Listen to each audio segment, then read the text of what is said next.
Today I wanted to rate the investment portfolios of 6 people: Marques Brownlee, Stephan, Cody Ko, Mr. Beast, Casey Neistat, and Jake Paul. I'm gonna go in that order just because I'm gonna keep Jake Paul for last. He actually has a full-on venture capital firm. He has like so many companies under his belt that I just want to keep that for last. Rule number 1, no crypto. I don't care about crypto. Rule number 2 is we're only going to be using public information that's available on Crunchbase, TechCrunch, or anything that they've discussed on their YouTube channels. Nothing more. Let's get started with Marques Brownlee. Marques Brownlee is pretty reputable in the YouTube space. People respect his opinion on tech, so I think that him putting his money in specific companies is sort of an endorsement that he needs to be careful of. So he has only 2 companies under his belt currently. One is Riverside FM and the other one is Opal Camera. Let's check Riverside FM, where Marques Brownlee came in at a Series A. Riverside FM has already raised a Series B. They're sort of raising more money to be able to expand and grow as a company. That's sort of a good sign for Marques just because he came in at an earlier stage. Maybe if Riverside FM gets to IPO down the line, or if Riverside FM gets acquired and they experience an exit, Marques can actually win from this investment. And of course, Marques Brownlee is in the space for understanding podcasting technology just because Marques Brownlee hosts the Waveform podcast. If he has first hands-on experience with a product, maybe he has enough belief in it to put his money there. Apparently Riverside is loved by podcasters and people love using it just because it's like a clean platform. I'm reading this Medium article right now. Cool. I guess that's a cool investment from Marques Brownlee. Moving on, Marques Brownlee also discussed that he invested in a company called Opal Camera. It's not available on his Crunchbase, but he spoke about it in a few videos, I believe. This is a webcam. This is called the Opal C1.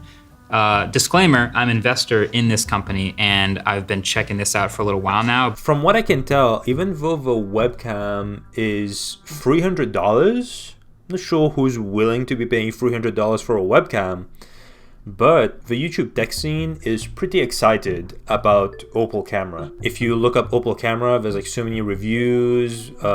Even I got interested in it just because it looked good.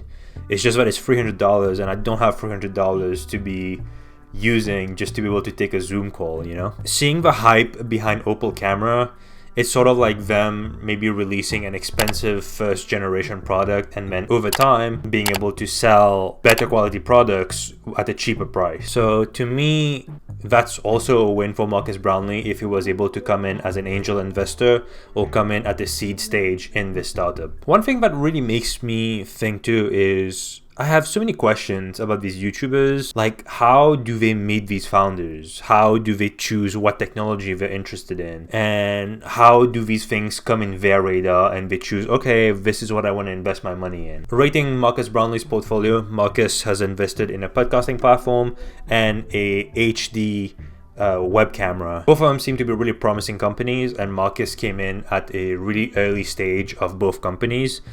So I would say that Marques's portfolio is pretty good, although not really diverse, but pretty good. Moving on to Stephan.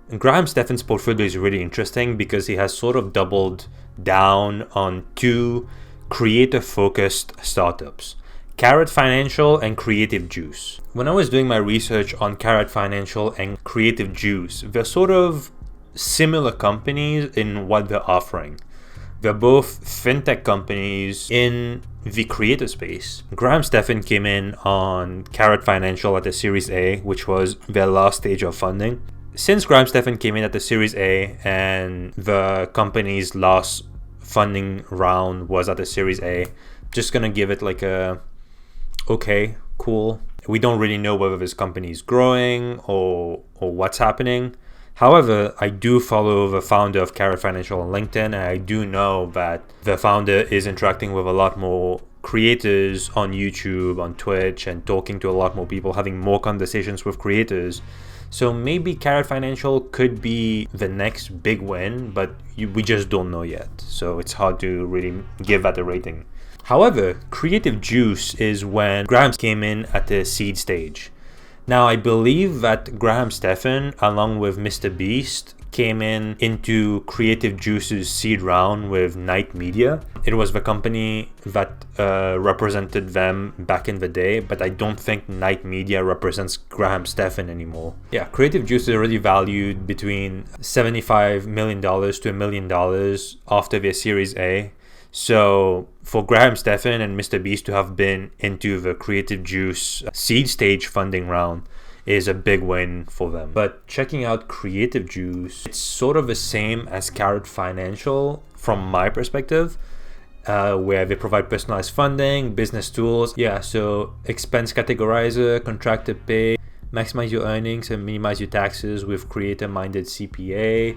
It's pretty interesting too. Stephan is sort of doubling down on the creator economy focused startups. In terms of a portfolio, not diverse, but they're already like two big potential winners. So yeah. Moving on to Cody Ko. Cody Ko is one of my personal favorite YouTubers, and I've been following him since he was on Vine. Cody Ko invested in 4 companies on his Crunchbase. I don't see Liquid Death there, but I know he invested in Liquid Death. Liquid Death is amazing. People really love that branding. I think it's incredible branding, and so I'm honored to be involved with that. I like to align with brands like that. Same with JuneShine. So there's MetaFi, Surf, JuneShine, and Lolly. I know JuneShine is a drink. Editor's note here. Cody also invested in Cameo at the seed stage. He invested it when he was very young, and he was good friends with the founder. And now Cameo is a pretty successful company. So if Cameo ends up cashing out at some point, Cody might get a huge payday for this. Let's start with MetaFi. This sounds like crypto. MetaFi is we're a members club for gaming. MetaFi.gg. This sounds awfully a lot like crypto. So you're learning from creators on how to play video games. Do people care about this? MetaFi intends to use its capital for hiring, of course, and more acquisitions. It has demarcated $1 million towards a fund that it will invest over the next 18 to 24 months into competitive tournaments and other gaming community events. This is very interesting. I really wonder how he stumbled upon this investment opportunity at Series A2. What do I think of MetaFi as an investment? Questionable? I feel like this reminds me of the Danny Gonzalez video of Ninja showing how to become a Twitch streamer. Sure, I don't know about MetaFi, okay? Very interesting.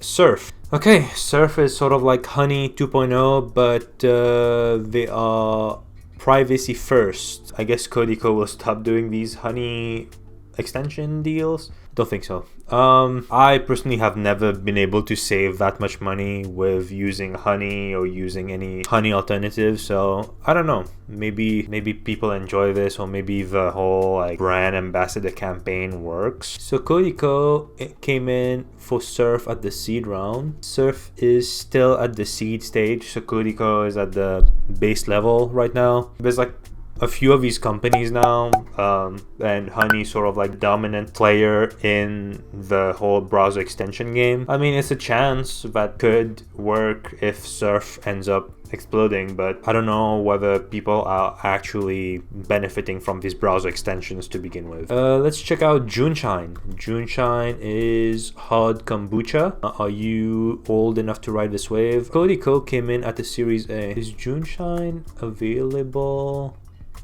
in stores? Sorry, no locations found. Okay, let's see. Chicago, Illinois. There's a few stores here and there. All right, JuneShine seems to be on the up and up. Series B. Oh, JuneShine has raised the Series B in 2021. JuneShine is currently at Series B, and Cody Ko came in at the Series A. So cool. Potential dub. Let's check Liquid Death. Damn, Liquid Death is already at the Series D. I don't know when Cody Ko joined Liquid Death, at what stage, but Liquid Death is expanding too. Alright, moving on to Lolly. Lolly is also one of those browser extension thingies, and I know I said no crypto stuff, but this is gonna be quick because it's a browser extension, just checking it out. So basically you're earning free rewards in crypto. Again, I don't think the browser extensions work for me, but maybe it works for some people. So he joined in at the seed round. Sorry, a Series A. So Again, that's a win. It seems like Cody invested in 2 browser extension companies, 2 drink companies, and 1 gaming company. Cameo also. So pretty diverse portfolio. Very interesting choices of companies that he's investing in. But then again, it's sort of like the decisions that you're making, the future that you see, the opportunities that you're taking, the people that you're meeting. Very interesting portfolio. Very cool. Right. Cool. All right, moving on. Mr. Beast, Jimmy Donaldson. Jimmy Donaldson has made 4 investments. As I was talking about with Stephan, Jimmy also works with Night.co, like Night Media, Night Talent or whatever. And what Night does is they take the creators' money and then they invest that money in companies. So they're basically doing VC with these creators' money. So then I guess the creators can focus on not being a VC. But let's check out Jimmy's portfolio. So MetaWars, let's see what MetaWars is. If that's crypto, MetaWars is a strategic GameFi experience through the Meta. I'm out. Bitski. Bitski is hot wallet, cold wallet, NFTs. I'm out. PayPop. Okay, let's check out PayPop. Currently, how influencer marketing works is a company like Liquid Death likes you and then they reach out to you and they're like, hey, we want you to do a brand deal with us. We want you to represent our brand, talk about our brand in your next content, and in return we'll pay you. PayPop wants to do is they want to do the reverse. Rather than them reaching out to you, they want to put out a prompt for the thing that they want to advertise. So for example, right now I created an account on my screen. So they already give the challenge instructions, the captions, and what they think you could be doing and the rules. And they tell you already how much of a budget has already been used by other people, so how you can use this. And they want you to advertise on TikTok and creative. So currently I can start earning at 1.25 thousand views. It's really interesting because I think that this is cool for influencers that have a smaller reach. So like Jimmy, for example, he'll reach out to Shopify, and he'll go to the South Pole, and then he will receive like a few millions of dollars with Shopify. But not everyone will get that opportunity with Shopify. So rather than getting these big deals, you can get smaller deals, like an $800 payout, for example, with your small community. And you can make 50,000 views and you get your $800. To me, I think this is really interesting, especially for smaller creators. PayPop is a very interesting idea, very much something that is necessary out there. Now, Jimmy came in at a seed round. PayPop, during their Series A, is already valued at $300 million. Yeah, that's crazy. That Mr. Beast came in at the seed stage for this startup. So that's a huge win for Jimmy. He also invested in Creative Juice. It's the same as Stephan with the whole Night Media investments. They are valued now $75 to $100 million according to this Forbes article that says according to sources close to the company, which is pretty vague, but we'll take their word for it because we're Forbes. And so looking at Jimmy's public portfolio, the first 2 ones I'm just gonna ignore. PayPop and Creative Juice are creative focused, and it's really interesting. It's Jimmy's bread and butter, so this is pretty cool. Cool portfolio, Jimmy. Moving on from Jimmy, let's check out Casey Neistat. So why does Casey Neistat get so much hate these days? There's like so much hate after the Hillary Clinton comments. Holy hell, Jesus Christ, give the man a break. But he is known to be a seasoned entrepreneur. He sold his company Beam to CNN. His wife was also the owner of a jewelry company called Billy. Very cool and interesting background. So since Casey had a tech company, Beam, he sort of has like more of a intuition probably of how things work and what's important, and based on that knowledge, let's see what his portfolio has to offer. First off, Notch. He came in at a seed round. What is Notch? I checked out the wrong Notch when I was checking Casey's portfolio. The notch that he invested in is a digital asset, web-free sort of thing, so I'm not checking that out. Moving on to Comser. Comser provides community tools. Unlock the power of community-led. Cool website. I've worked in the community field for over 10 years and Comser's building exactly what I've needed.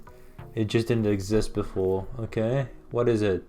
It's just like a lot of analytics tools for your communities. You can integrate a bunch of platforms together on this. Is Comser used by customers? When it comes to like more B2B companies, it's gonna be a bit harder to understand what they do. Okay, trusted by community-led companies, Notion, Spendesk, Teal. All right. Fair enough. So Casey came in at the Series B. Comser's latest fundraising round was at Series B. I would have to reserve my judgment to see whether this company is growing, but they're already at the Series B. What are they valued at? $450 million. Can't really say much about Comser, to be honest. Let's check out Creator Now. Creator Now membership that connects you with the mentors, community resources, and support you need to supercharge your path to become a full-time creator. Get your videos roasted. Okay. Receive personalized feedback. Join or start a clan. Be held accountable to your goals. Okay. From a first glance perspective, this is what Jimmy from Mr. Beast did, but he did it manually. So getting his videos roasted, basically he assembled a bunch of creators together at a very early stage of his YouTube channel career, and they were all analyzing each other's videos, criticizing what works, what doesn't, analyzing what works, what doesn't, from thumbnails to video brightness to video music, like so many details we analyzed. You sat and like kind of roasted some of our content and our videos, and it was like so informational and educational for us. And it's not stuff that you haven't told us before, but being around it is so important, right? One day I literally got up and we had an 18-hour Skype call, and then I went to bed, and that's all I did. And we were just tearing apart YouTube videos, studying trends and stuff like that. I don't even know how I got food. This platform, Creator Now, they want to provide that as a service. So rather than having to assemble a group of YouTubers manually, I can just go there and people will analyze and give feedback through this platform. So Casey came in at a seed stage for Creator Now. Still at the seed stage. Okay, cool. We'll have to wait and see about Creator Now, but seems like a pretty interesting idea. So far Casey has had community tools for like as a B2B service, Creator Now, which is creator economy focused. Let's move on to able.com. By the way, Casey has 12 investments, but because I don't have Crunchbase Premium, I can only see 10, so that's all I'm reviewing right now. Able.com is another fintech product. Say goodbye to unexpected tax bills. Made for people who work for themselves. All right, like you and your wife, right? I guess this hits close to home for you. It's a tool for self-employed people to do their taxes and set aside money. Casey came in at the seed round. They're still at the seed stage. We would need to see whether self-employed people find the need for Able, just because there are other tools that self-employed people are already using now, like QuickBooks, for example. But it seems like on Able, people have more of an insight and more of a user-friendly approach on like how to save, especially on taxes. You can see your tax rate and you can see your year-to-date income. Like a dashboard is pretty cool. So that is very interesting.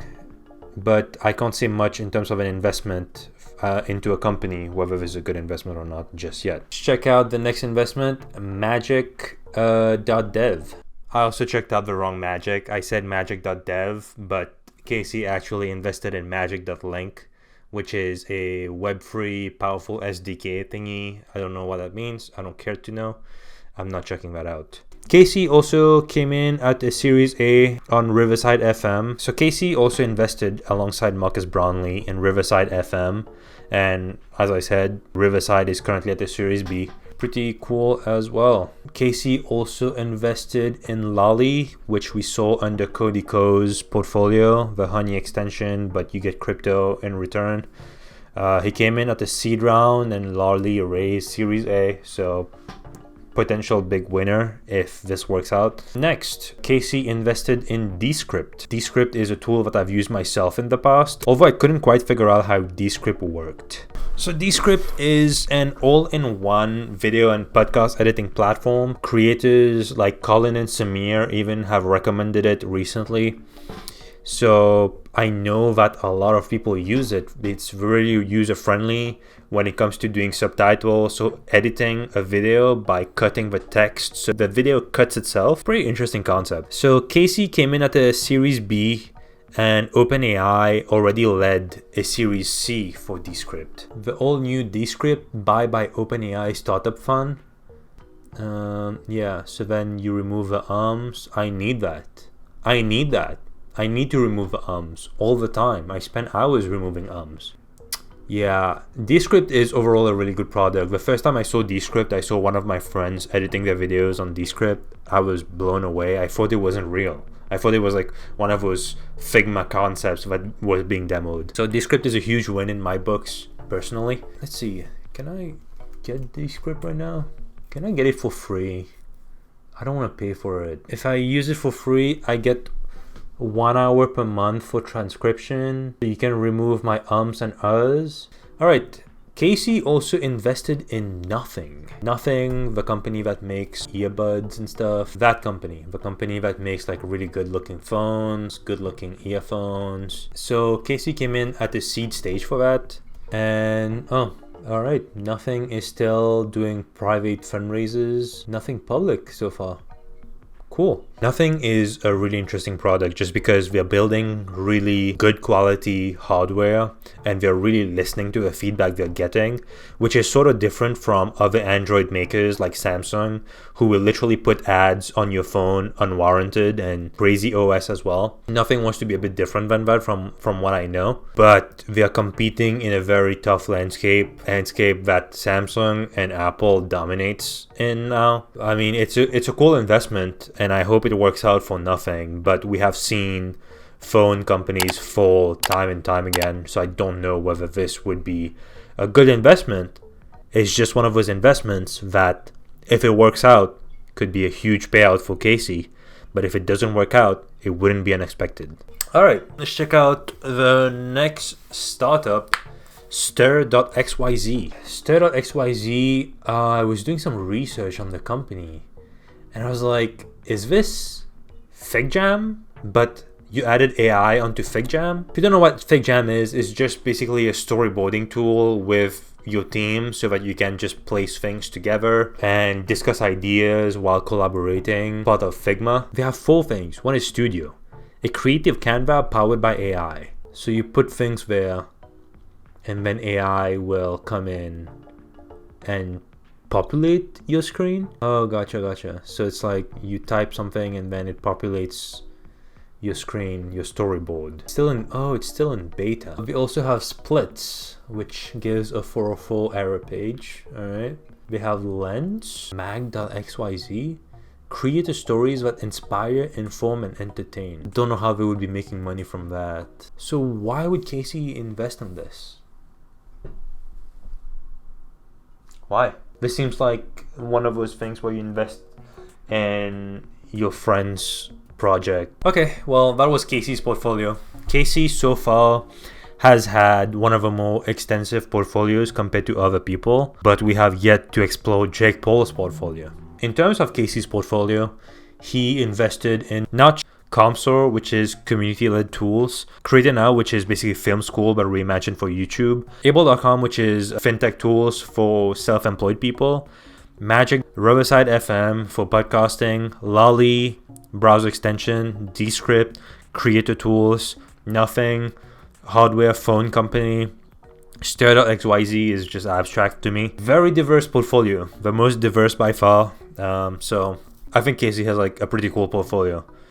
But let's get to Jake. With Jake Paul, we're gonna have to do it a little bit different. I won't be able to go into the nitty-gritty of each company. I'll have to do like a really quick oversight just because he has like so many companies over here. So many, bro. Like, I get it, you're rich. Just to begin, I'm gonna ignore the following investments, like Alchemy, Arcade, BitCountry, Blocktopia, Centerpixel, Curio Tools, Decentralized Engineering, Infinity, Manifold, MoonPay, Polymarket, Scroller.io, Sidus, Wilderworld. just because crypto. He invested in Archive at a seed stage, currently at a Series A, and they got another $15 million. I think it's like right after Series A. The company has potential, according to investors, to keep growing, so they're giving it more money. Very cool that he was able to come here at the seed stage. Atomic Vest. This is basically an API company where companies that choose to get into fintech and become the next Robinhood, they connect to it. So Jake came in at a Series A, currently at Series A. Very interesting investment, but very competitive landscape, and the regulations and stuff around there is pretty tough. So yeah, all right, cool. Moving on. He also invested in AutoProtect at the seed stage. Company is still at the seed stage as well. It's basically insurance technology B2B, where they sell AI technology to other insurance companies so that they can have better data on the claims that they're managing. Being B2B has a lot more potential to make bigger bucks, in my opinion, especially in the insurance industry.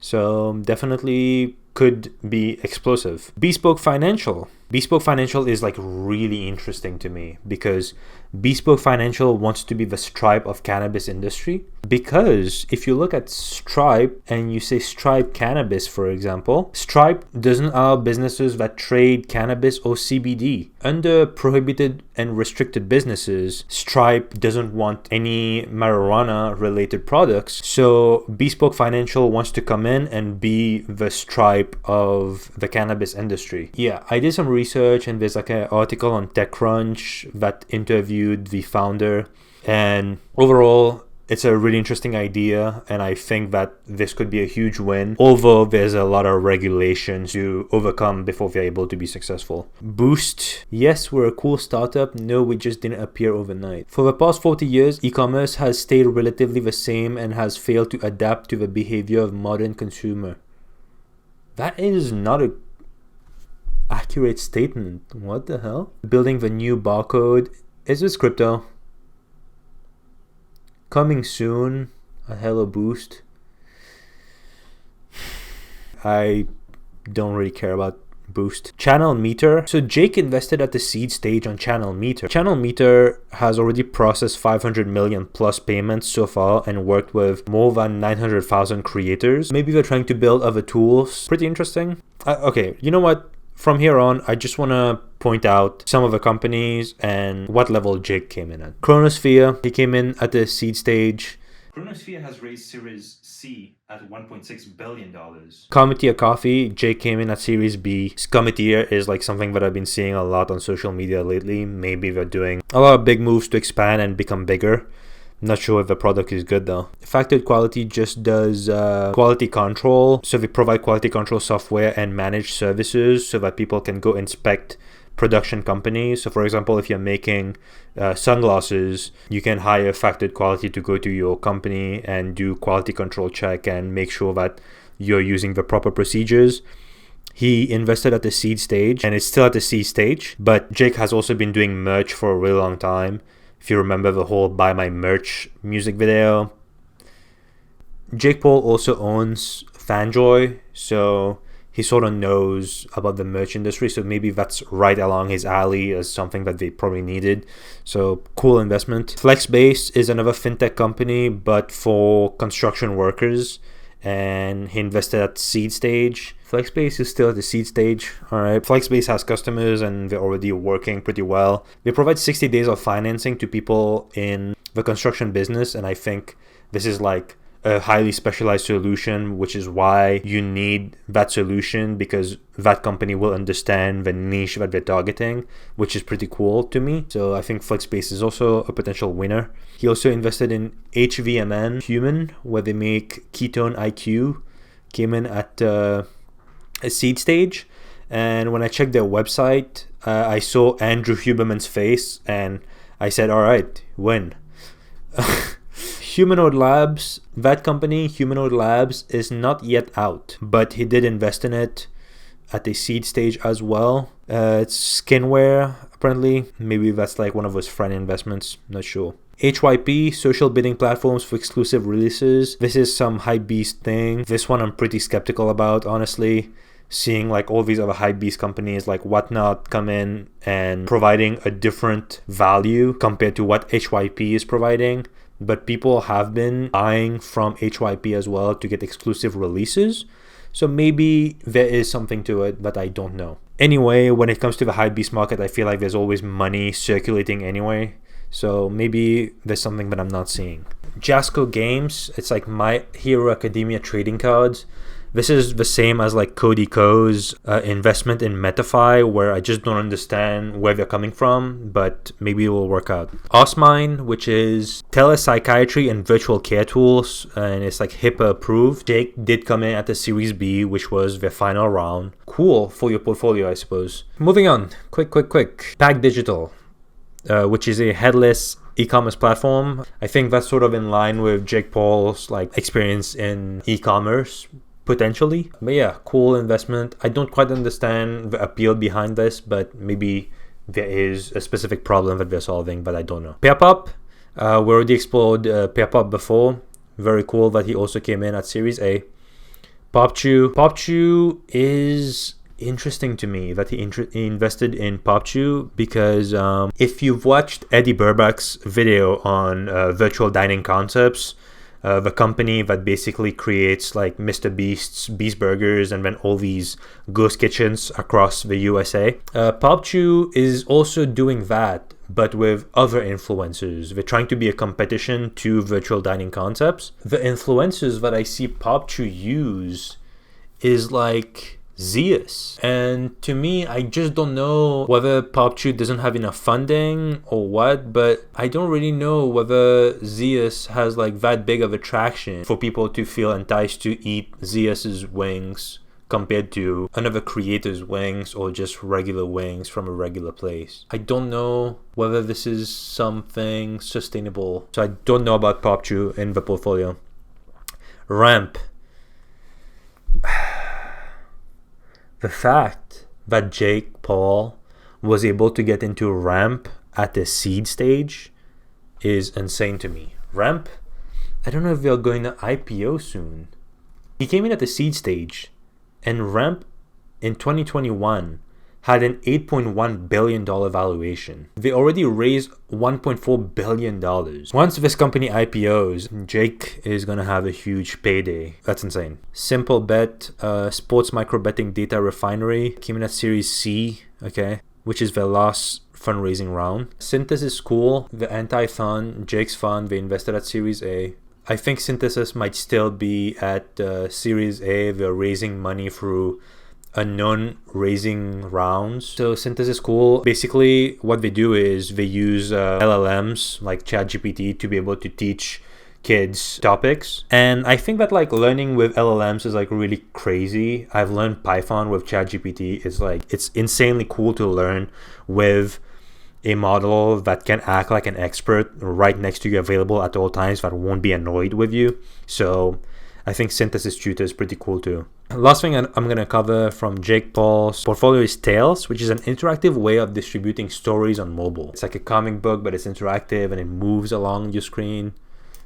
I don't know, maybe there's potential there. Yeah, there's like a lot of tools for Tales. All right. Okay, that was Jake Paul's whole portfolio that did not include anything crypto related. It's really interesting that we're in an age right now where we have witnessed all of these people, these YouTubers, just communicate their stories or educators through the internet, being able to come in a position where they're able to use their money to invest in tech companies or invest in what they believe in because they blew up and became more successful.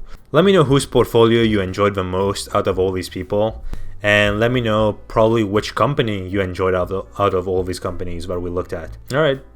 See you in the next one.